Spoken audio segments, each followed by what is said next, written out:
Black and white அரசியல் சூத்திர நிகழ்ச்சிக்கு வருகிருந்திருக்கும் முன்னாள் ஐஆர்எஸ் அதிகாரியும் அரசியல் பார்வையாளருமான திரு சரவணகுமரனை வரவேற்கிறேன். வணக்கம்.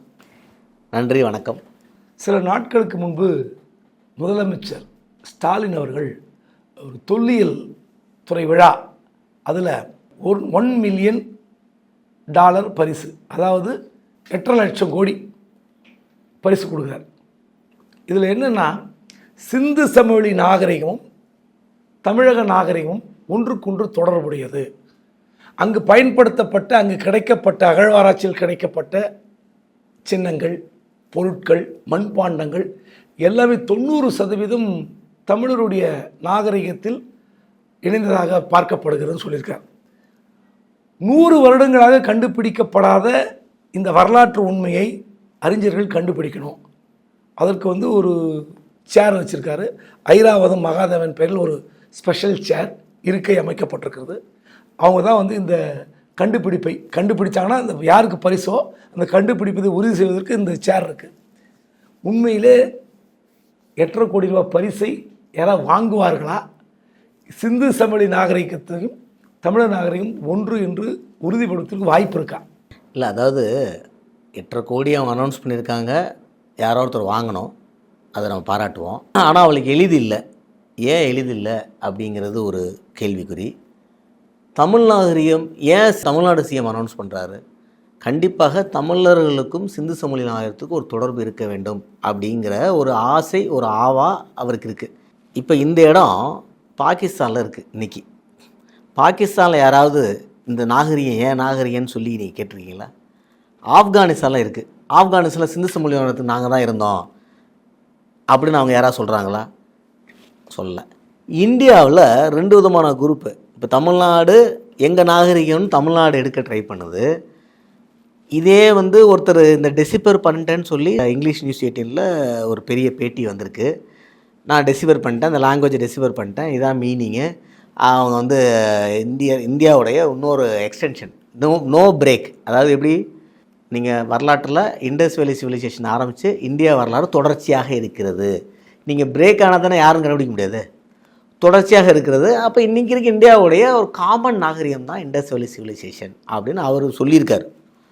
இப்போ அவருக்கு கண்டிப்பாக 8.5 கோடி கொடுக்க மாட்டார் சிஎம். ஸோ அவங்க இந்தியாவோட நாகரிகம் அப்படின்னு இந்தியாவோடைய ஒரு வட இந்தியாவோட நாகரிகம் கொண்டு போக ட்ரை பண்ணுறாங்க.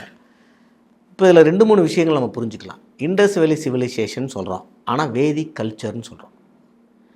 வேத காலத்தை நம்ம நாகரிகம்னு சொல்கிறோம், சிந்து சமவெளியை பண்பாடுன்னு சொல்கிறோம். இது என்ன அப்படின்னா, எப்போல்லாம் ஒரு இடத்துடைய வரலாற்றை நீங்கள் அங்கே இருக்க ஆர்டிஃபேக்ட்ஸ், இந்த உடஞ்சி போட பாட்டிலு, செல்ஃபோனு, இதை வச்சு நீங்கள் எழுதுனீங்கன்னா அதுக்கு பேர் சிவிலைசேஷன். லிட்ரேச்சர் வச்சு எழுதுனீங்கன்னா அதுக்கு பேர் கல்ச்சர்.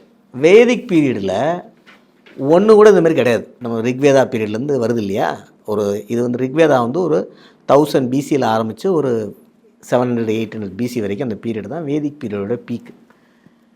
இண்டஸ் வேலி பீரியட் 3000 பிசியில் ஆரம்பித்து ஒரு 500 பிசி வரைக்கும் கடைசி லெக் இருக்கிறதா சொல்கிறாங்க. அப்போ இது ஒரு 2 சைமில்டேனியஸாக ஒரே பீரியடில் ட்ராவல் ஆகுது ஒரு ஏரியாவில். வேதிக் பீரியடில் இந்தமாரி அழகாக கட்டமைக்கப்பட்ட கட்டடங்கள், பாத்ரூமு, டாய்லெட்டு, பெரிய பெரிய கிரேனரிஸு, இவ்வளோ நாகரிகமாக வாழ்ந்த ஒரு சமுதாயம் அழிந்து போய் இன்றைக்கி அடிமைப்பட்டு கிடக்கிறது அப்படின்னு 1924 அந்த ஒயிட்ஸும் அவர் அனௌன்ஸ் பண்ணுறாரு. மார்ஷல் எல்லாரும் இப்படியா இந்தியா ஒரு பூவர் கண்ட்ரி, ஒரு பாவமாக கிடக்கான், மோசமாக கிடக்கான், ஒன்றும் இல்லாமல் இருக்கான். இவனுடைய ஒரு ஆள் உலகமே இருளடைஞ்சு கிடந்த போது, அன்றைக்கி உலகத்தில் எங்கேயுமே இந்தமாரி பிரிக்கு சுடுபட்ட கல்லை பண்ண ஒரு கட்டடத்தில் அது ஒரு ஆர்கனைஸ்டாக ஒரு சிட்டிக்குள்ளே வாழ்ந்துருக்கானாயா. அப்போ அந்த நாகரிகத்துக்கு சொந்தக்காரன் யாராக இருக்கணும்? நான் ப்ரௌடாகி என் முன்னோர்கள் இப்படி வாழ்ந்திருக்கான், நான் இப்படி கேவலமாக போயிட்டேன் எந்திரிச்சு உட்காந்துருவேன்ல. அதுக்காக மேக்ஸ் முல்லர் அவங்க எல்லாருமே அதை ஒரு ஸ்டிமுலேட்டிங் பார்ட்டை தான் சொல்கிறாங்க. அப்போ அந்த நாகரிகத்துக்கும் வேதிக் கல்ச்சருக்கும் கனெக்ட் ஆகலை. ஏன்னா வேதிக் கல்ச்சர் லிட்ரேச்சர் இருக்குது, ஃபுல்லாகவே பாட்டு வந்துருச்சு, நிறைய வரலாறு பாட்டிலே வருது. இந்தமாரி ஆர்டிஃபேக்ட்ஸ் இல்லை, லாங்குவேஜ் இல்லை, எதுவுமே இல்லை. கிராமத்தில் குதிரைகளை வச்சுக்கிட்டு வாழ்ந்துட்டுருக்காங்க அவங்க. அப்போ இவனும் அவனும் ஒன்றா இருக்க வாய்ப்பு இல்லை. அப்போ அது வேறு ஒரு இனமாக தான் இருக்க வேண்டும். அப்போ அந்த இனம் யார் அப்படின்னு இப்படி பேசிக்கிட்டு இருக்கும்போது நம்ம கால்டுவெல் வர்றார். கால்டுவெல் என்ன பண்ணுறாரு, comparative grammar of south Indian லாங்குவேஜ்னு ஒரு புக் எழுதுறாரு. அது வரைக்கும் இந்தியாவில் எல்லா மொழிகளுக்குமே தாய் சமஸ்கிருதம் அப்படின்னு ஒரு உண்டு. ஏன்னா சமஸ்கிருதத்தில் இருக்க வார்த்தை எல்லாத்துலேயும் இருக்கும். அப்போ கால்டுவெல் என்ன சொல்கிறார், இல்லை சவுத் இண்டியன் லாங்குவேஜஸ் எல்லாம் கொஞ்சம் வித்தியாசமான ஒரு கிராமட்டிக்கல் ஸ்ட்ரக்சரில் இருக்குது, அவனுக்குள்ளே ஒரு காமனாலிட்டியும் இருக்குது அப்படின்னு சொல்லி ஒரு 25 லாங்குவேஜை திராவிடியன் லாங்குவேஜ்னு ஒரு பேர் கொடுக்குறாரு. ஸோ அப்போ இந்த லாங்குவேஜுக்காரனுக்கு தனியாக ஒரு மதர் லாங்குவேஜ், தமிழுக்கு முன்னாடி தமிழை ஒத்துக்கல யாருமே, இருக்கிறதுல சீனியர் மோஸ்ட் தமிழ் தான். நம்ம ஏன்னா 500 BCலேருந்து நம்ம தொடர்ந்து ட்ராவல் பண்ணிட்டுருக்கோம். மற்ற தெலுங்கு 2வது 2nd AD தான் தெலுங்கோட first literature, Malayalam 11th AD, Kannada 8th AD, Tamil தான் ஏன்ஷியன்ட். இந்த திராவிடியன் லாங்குவேஜில் ஏன்ஷியன்ட். தொல்காப்பியம் திருவள்ளுவர் எழுதிய திருக்குறள்லாம் எந்த வருடம்? 3200 வருடத்துக்கு முந்தைய. திருவள்ளுவர் 1 AD 2000. தொல்காப்பியம் அதுக்கு ஒரு 500-600 இயர்ஸ்க்கு முன்னாடின்னு வச்சுக்கோங்க. ஸோ 500 BC நம்மளுடைய லிட்ரேச்சருடைய ஸ்டார்டிங் பாயிண்டாக இருக்கணும். இத்தனை 1000 ஆண்டுகள்னு சொல்லலாம். 2300 ஆண்டுகளுக்கு முந்தைய ஒரு கலாச்சார பண்பாடு அடங்கிய தமிழ். தமிழுடைய சிறப்பே அன்னைக்கும் சிறப்பாகவும் இன்றும் சிறப்பாக இருக்க ஒரே லாங்குவேஜ். அன்னைக்கு தமிழோட ஈக்குவலாக ஸ்ட்ராங்காக இருந்த லாங்குவேஜஸ் எபிரேயா, அரமிக்கு, பாலி, பிரகிருத்து எல்லாம் காலி, எவனுமே இல்லை இன்னைக்கு, எல்லாம் போயிட்டான். ஜீசஸ் பேசுகிற லாங்குவேஜ் இன்னைக்கு கிடையாது. பைபிளில் சொன்ன லாங்குவேஜ் எபிரேயா இன்னைக்கு கிடையாது. சரியா?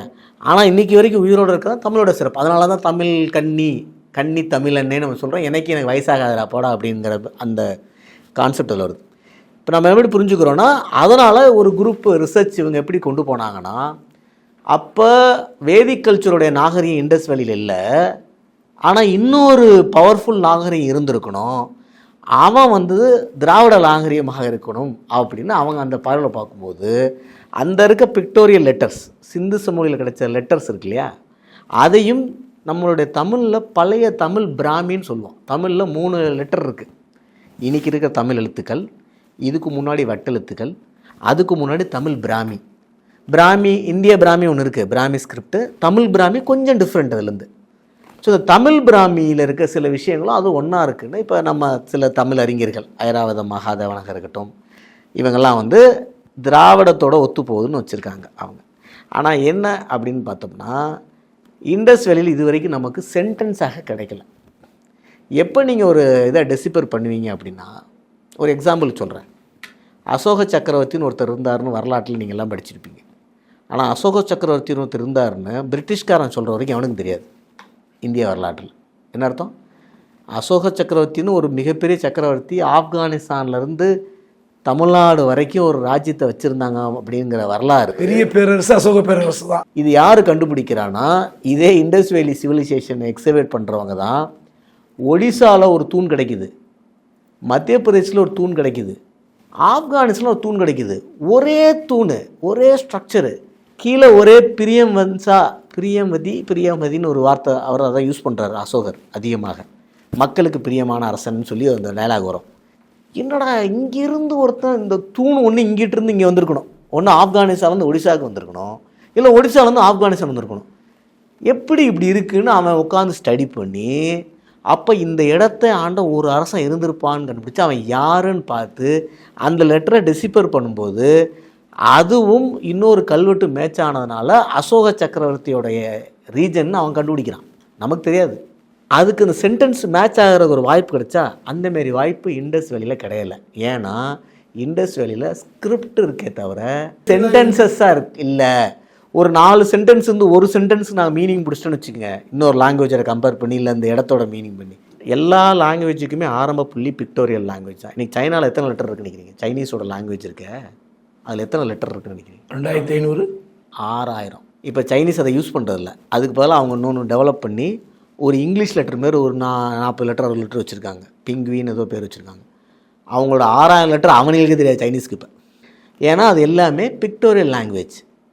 ஸோ பிக்டோரியல் லாங்குவேஜில் நீங்கள் டெசிபர் பண்ணுறது அவ்வளோ ஈஸி இல்லை. இப்போ இண்டஸ்க்கும் அதான் சேலஞ்ச். அதனால் நான் சொன்ன 2வது கண்டுபிடிக்கிற உண்மையிலே ஒரு சேலஞ்சான விஷயம். ஆனால் கண்டிப்பாக என்னோடய ஒப்பீனியன் இண்டஸ் வேலிக்கும் தமிழ் நாகரிகங்களுக்கும், ஏன்னா நம்ம தான் எக்ஸ்போர்ட் பண்ணியிருக்கோம். இந்தியாவில் எக்ஸ்போர்ட் பண்ண ஒரே கம்யூனிட்டி தமிழ்ஸ் தான். எப்போ? பிசியில் கரிகால் சோழன் பீரியடு, அதுக்கு முந்தின பீரியடு. நம்ம ரோமாபுரி பாண்டியன் கலைஞர் எழுதியிருப்பார். அந்த நாவல் எதுலேருந்து வருதுன்னா, இங்கே அரிக்காமேட்டில் ரோமோடைய காயின் கிடைக்கிறதுனாலையும் நம்மளுடைய விஷயங்கள் அங்கே இருக்கிறதுனாலையும் மெசபடோமியா சைனீஸ் சிவிலைசேஷன் நம்மளோட இன்ஃப்ளூயன்ஸ் ஆல்ரெடி மயிலுங்கிற வார்த்தை அங்கே எல்லா இடத்துலையும் போனது காரணம் தமிழர்களோட எக்ஸ்போர்ட். ஸோ இந்தியன் சப்கான்டினென்ட்டில் நிறைய கம்யூனிட்டிஸ் இருந்தால் கூட இந்த சவுத்துலேருந்து ஒரு கம்யூனிட்டி ட்ரேடு பண்ணியிருக்கான் பாருங்கள். இவன் தான் அரேபியர்களோடையும் சைனீஸோடையும் ரோமோடையும் கிரீக்கோடையும் தொடர்ச்சியான ட்ராவல் இருந்தவன். என்னுடைய கேள்வி என்னென்னா, இப்போ நீங்கள் சொன்னீங்க மெசபடோமியான்னு. இப்போது உலக அளவில் 3 நாகரிகம் தான் ஒரு பழமையான நாகரிகம். ஒன்று மெசபடோமியா, இன்னொன்று எகிப்து, சிந்து சமவெளி நாகரிகம். இப்போ சிந்து சமவெளி நாகரிகம் இன்றைய அந்த நிலப்பரப்பு இன்றைய இந்தியா, பாகிஸ்தான், ஆப்கானிஸ்தான், ஈரான் வரைக்கும் பரவி இருக்கு. இதில் என்னென்னா, இந்த எழுத்துக்கள் ஆராய்ச்சி செய்த இதுவரை ஆராய்ச்சியாளர்கள் ஒரு திராவிட மொழி குடும்பத்தை சேர்ந்த எழுத்துக்களாக பார்க்கப்படுகிறது ஒன்று. இரண்டாவது, அதில் இருக்கிற சின்னங்கள், பயன்படுத்தப்பட்ட சின்னங்கள், காளை, மீன், குதிரை எல்லாமே பார்த்தீங்கன்னா தமிழர்கள் தான் பயன்படுத்தப்படுகிற சின்னங்கள். இது வேறு உலகத்தில் வேறு யாருமே பயன்படுத்தப்படாத சின்னங்கள்னு சொல்கிறாங்க இதுவரை ஆராய்ச்சியாளர்கள். அப்போது இந்த திராவிட மொழிக்கு தமிழுக்கு முன்னால் இன்னொரு மொழி இருந்தால் தெரியாது, திராவிட மொழின்னு சொன்னீங்க. அது ஏன் தமிழாக இருக்கக்கூடாது?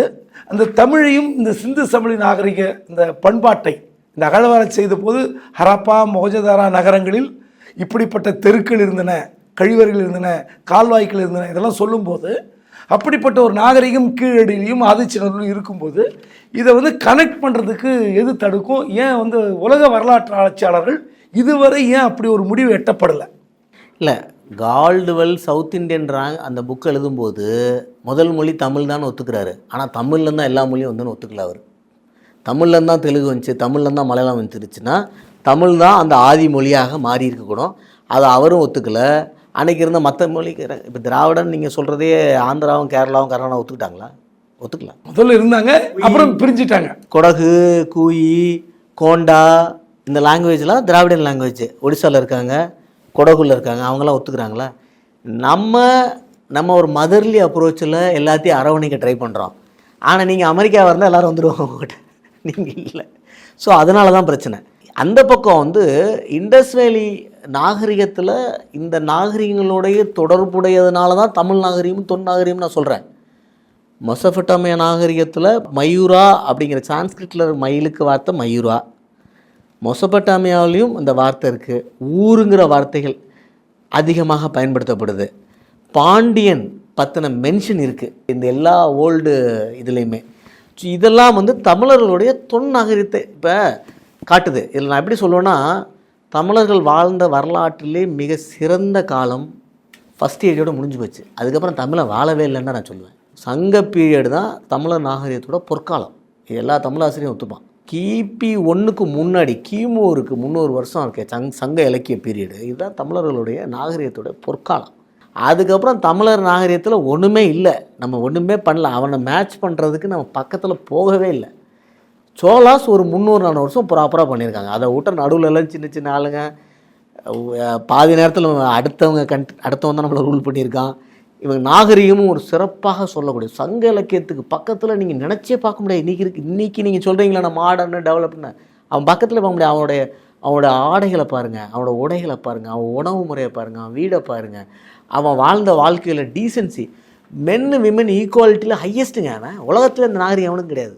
மென்னு விமனும் தலைவன் தலைவி ஈக்குவல், 2 பேருக்கு ஈக்குவல் ஒரு ஸ்டாண்டு 2000 வருஷத்துக்கு முன்னாடி எல்லாத்துலேயும் இருந்திருக்கான். சங்க இலக்கியத்தில் எத்தனை பெண் பாடகிகள். இன்றைக்கே நம்ம என்ன மேட்ச் பண்ணலான்ற அவனுடைய அவன் தான் அந்த பழைய சிவிலைசேஷன். அந்த சிவிலைசேஷன்லாம் அழிஞ்சு போயிடுச்சு. ஆனால் இவன் மறந்து போயிட்டான். இவன் அழியலை, அப்படி ஒரு வாழ்க்கை வாழ்ந்தவனே அவன் மறந்து போயிட்டான். மறந்து போய் இவன் கொஞ்சம் மெர்ஜாகி போயிட்டா. அதுக்கப்புறம் நடுவில் நிறைய அரசியல் குழப்பங்கள் நடந்துருச்சுன்னு வச்சுக்கோங்க. அதெல்லாம் கண்டுபிடிப்பதுக்கு தானே இப்படி ஒரு அறிவிப்பு வந்திருக்குது. நல்ல விஷயம். ஆனால் ராஜராஜ சோழன் யாரோடைய ஜாதி, யாருக்கு பின்னாடி யாரோட வாரிசு அவர் இன்றைக்கி இருக்காருன்னு கண்டுபிடிக்கிறத விட என்டையர் ராஜராஜ சோழனும் தமிழர்களுக்கு சொந்தம். என்டையர் இண்டஸ் வேலி சிவிலைசேஷன் கண்டிப்பாக தமிழோட தொடர்பு இருக்கிறது அப்படிங்கிறது நானும் மறுக்கலை. ஆனால் அதை வரலாற்று பூர்வமாக தமிழரை தவிர யாரும் நிறுவப்போவதில்லை. நீங்கள் நிறுவனம் நீங்கள் தான் நிறுவனம், அதுக்கான ஒரு முயற்சி தான் சரியான முயற்சி அது. ஒருவேளை இருந்தால் அதை பார்த்துட்டு தமிழ் இளைஞர்களும் தமிழ் இளைஞிகளும் தமிழ் மரபும் எப்படி இருக்கணும், இப்படி ஒரு வாழ்க்கை வாழ்ந்துருக்காண்டா அவனை மாரி நம்ம வாழணும்னு யோசிக்கணும்ல. அதுதான் உண்மையான அதில் வெற்றி. பெருமையாக நம்ம பேசிக்கிறது இண்டஸ் வேலி சிவிலைசேஷன் நான் தான் எங்கள் தாத்தா அங்கே இருந்தாருன்னு சொல்கிறது ஒரு பெருமை இல்லை. அதை இன்றைக்கி நீங்கள் ரீப்ரொடியூஸ் பண்ணணும். இந்த இடத்துல நீங்கள் ரீப்ரொடியூஸ் பண்ண போகிறீங்களா, தமிழர்கள் ரீப்ரொடியூஸ் பண்ண போகிறாங்களா அப்படிங்கிறதான் மேட்ரு. இல்லைன்னா இதேமாரி சிறப்பாக வாழ்ந்த மாயன் காணாமல் போயிட்டான், இம்கா காணாமல் போயிட்டான். இந்தமாரி உலகத்தை அலஸ்கான்ற அதிகமாக ஆளலை, செங்கிஸ்கான் தான் உலகத்தில் ஒரு தனி மனிதனாக மிகப்பெரிய நிலப்பரப்பு. இன்றைக்கி மங்கோல்ஸ் பாவம் ரேஷன் கடையில் நிற்கிறான். அது பெருமை இல்லை. அவனுக்கு என்ன தோணணும், இப்போ என் தாத்தன் செங்கிஸ்கான் உலகம் முழுக்க ஆண்டிருக்காண்டா, நம்ம அட்லீஸ்ட் நம்ம நாட்டை ஒழுங்கு ஆளணும்னு தோணணும். இந்த உணர்வை இந்த ரிசர்ச்சும் இந்த ப்ரைஸும் கொடுத்துச்சுன்னா எனக்கு மகிழ்ச்சி. அரங்கத்திற்கு சிறப்பான கருத்துக்களை பகிர்ந்து கொண்ட உங்களுக்கு நன்றி. நன்றி, வணக்கம்.